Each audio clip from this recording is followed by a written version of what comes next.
Bonjour à tous, petite vidéo, nous sommes à... Alors comment ça s'appelle? Station Roermond. Station Roermond, du coup j'attends mon vendeur. Parce que finalement, écoutez, comme je vous l'ai dit, certainement je prends le chemin du retour pour récupérer le véhicule. Du coup là il y a pas mal de gens qui passent, personne n'a fait un coucou. Bon bref, j'attends la personne en fait pour le véhicule. Donc ici on a la station Roermond et puis il va me déposer, comment dirais-je, il va me déposer chez lui et puis on va essayer de voir le véhicule, poser les plaques, il va me donner tous les papiers. Et au final, eh bien, voilà, on pourra conclure la vente. Pas parti du tout pour acheter. Et au final, je me suis dit, bon, il est vraiment pas cher et ça me coûte rien. Puis je pense pas réinvestir autant d'argent en fait pour avoir un van. Donc là, j'ai un van avec des petits travaux à faire, plutôt de l'ordre de l'esthétique, on va dire.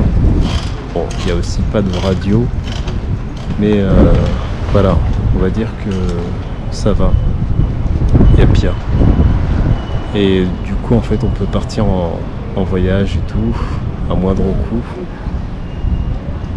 Voilà, ça vaut le coup. Je préfère payer la somme que je vais payer, plutôt que payer 30 000 € pour avoir un van et voilà, être en stress à chaque fois que tu le gares et tout. Donc là au moins t'as pas de soucis, t'es tranquille. Par ailleurs, je voyage avec mon petit Brompton qui m'a bien rendu service ce matin, quoique j'ai failli arriver en retard.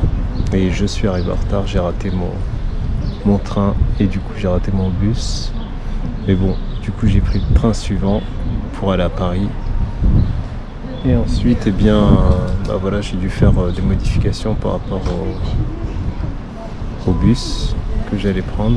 Enfin du moins j'avais déjà fait les modifications parce que 7h30 ça piquait un petit peu. Et puis le chemin allait être un petit peu trop long. Du coup je suis allé par Bruxelles pour aller aux Pays-Bas plutôt que d'aller à Liège pour aller à la destination. Voilà. Donc j'espère que ça va en valoir la peine. En tout cas, voilà, j'ai rien à perdre. Et puis au pire, si le véhicule ne m'intéresse pas, c'est un véhicule qui peut se revendre avec une plus-value assez importante. Voilà, sans trop de difficultés. C'est un van en fait T5 de 2008. Il a des options assez intéressantes et sympathiques comme le régulateur de vitesse. Voilà, la peinture métallisée, des pare-chocs, etc. Mais par contre il est un petit peu cabossé par endroits. On va voir si on peut faire quelque chose au niveau de l'esthétique, au niveau de tout ça. Et puis, voilà, je vous tiendrai au courant de toute façon, même par rapport à l'aménagement. Il est dégueulasse, mais j'ai vu des vidéos dernièrement sur YouTube qui étaient bien pires.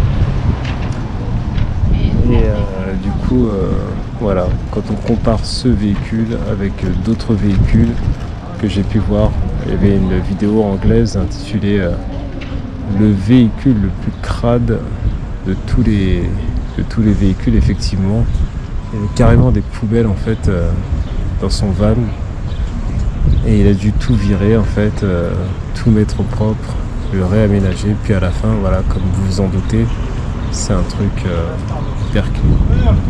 Voilà.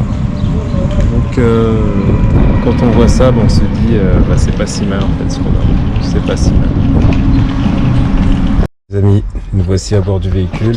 Alors on devait aller dans ce garage que vous voyez ici pour vérifier la voiture, faire un dernier contrôle, enfin que la personne m'atteste et me donne des documents concernant l'entretien du véhicule.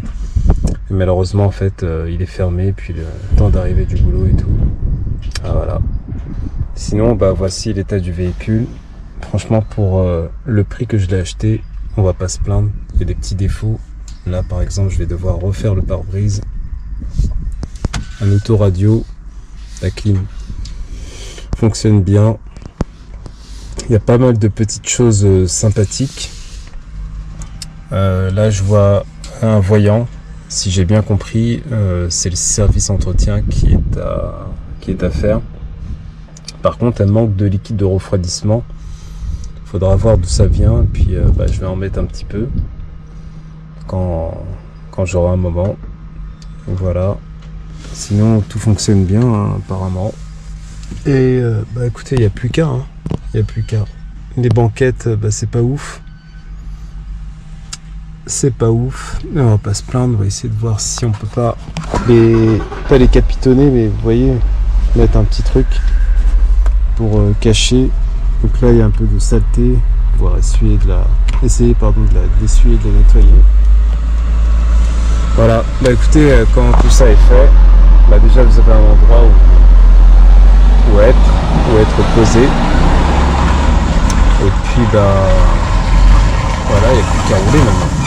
Alors au compteur, elle affiche, regardez bien, je sais pas si on va bien voir, mais presque 500 000 km.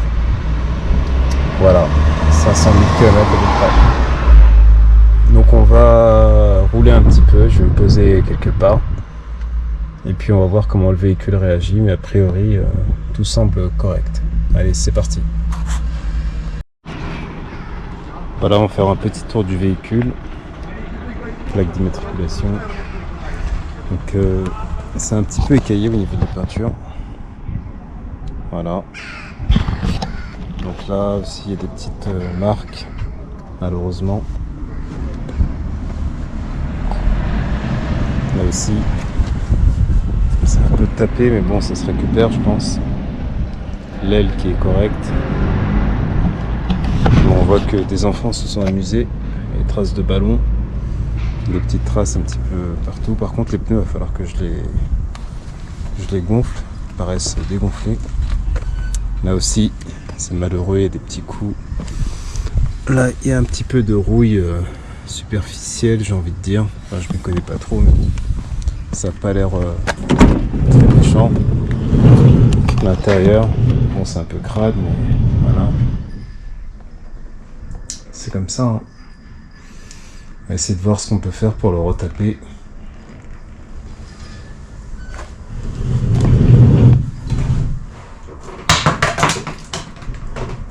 La cloison,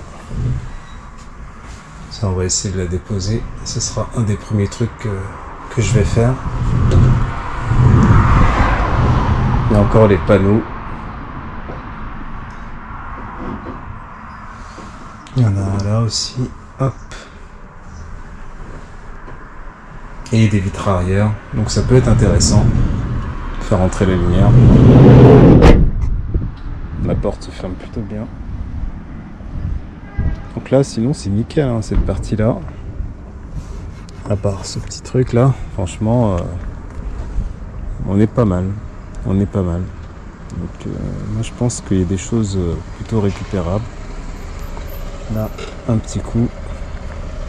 Le pare-choc il est un peu abîmé. Bon. On a ce catadioptre, je crois qu'on appelle ça comme ça, de remplacement. Parce que l'ancien est abîmé, mais de toute façon je vais retaper le pare-choc. Là malheureusement c'est un petit peu tapé.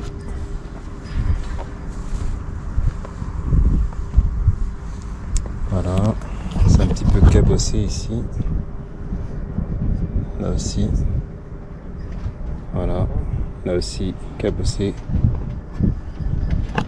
Donc ici aussi on peut voir que il y a des impacts de l'intérieur. De toute façon c'est pas très grave parce que ici je comptais mettre une vitre. Vous voyez, donc ça va cacher. Puis là aussi en fait finalement.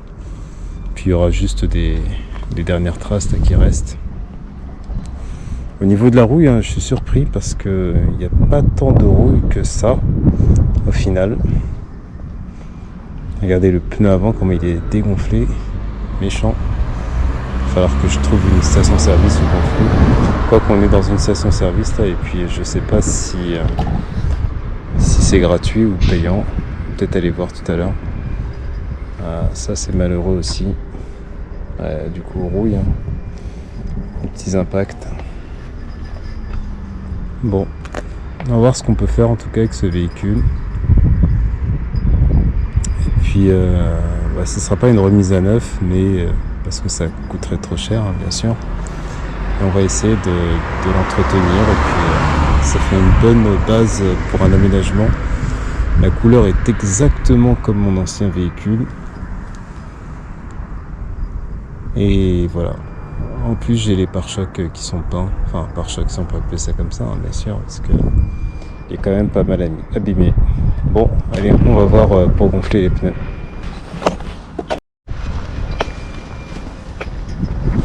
Alors voilà, comme je l'imaginais, en fait, c'est payant. 1 € pour avoir 6 minutes. Ça tombe bien, j'ai 1 €. Donc je pense que ça va me suffire pour gonfler les 4 pneus. Et je crois que j'ai pas de roue de secours. Donc voilà. Allez, c'est parti, on va chercher le véhicule pour le gonfler.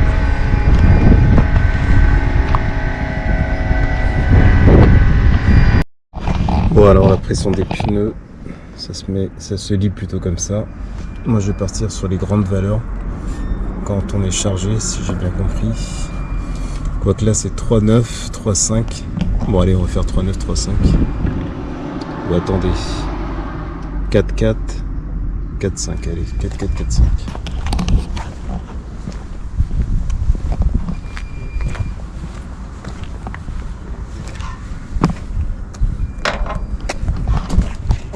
Donc là on met la pièce ici.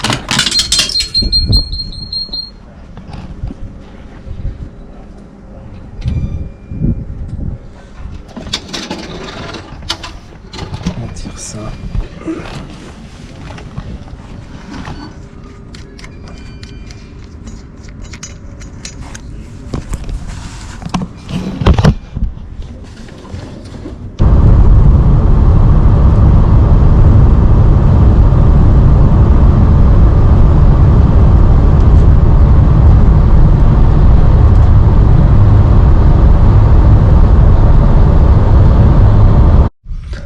Alors là, on est arrêté dans les champs.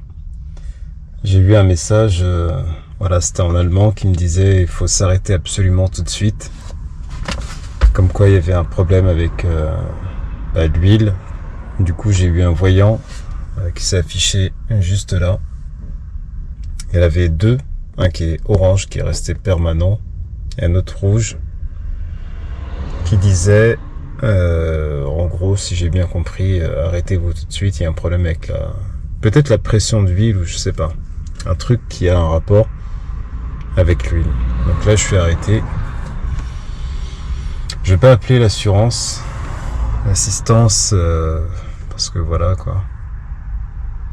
Je vais plutôt j'ai contacté le gars pour lui dire s'il pouvait pas voir le garagiste qui a entretenu ce véhicule, qui aurait entretenu ce véhicule, pour lui dire la démarche à suivre. Et puis voilà. Bon allez, je vous reprends après. Je vais démarrer, j'ai un rendez-vous à... Voilà. J'ai un rendez-vous vers 11 h, quelque part ici près de chez moi. Et voilà.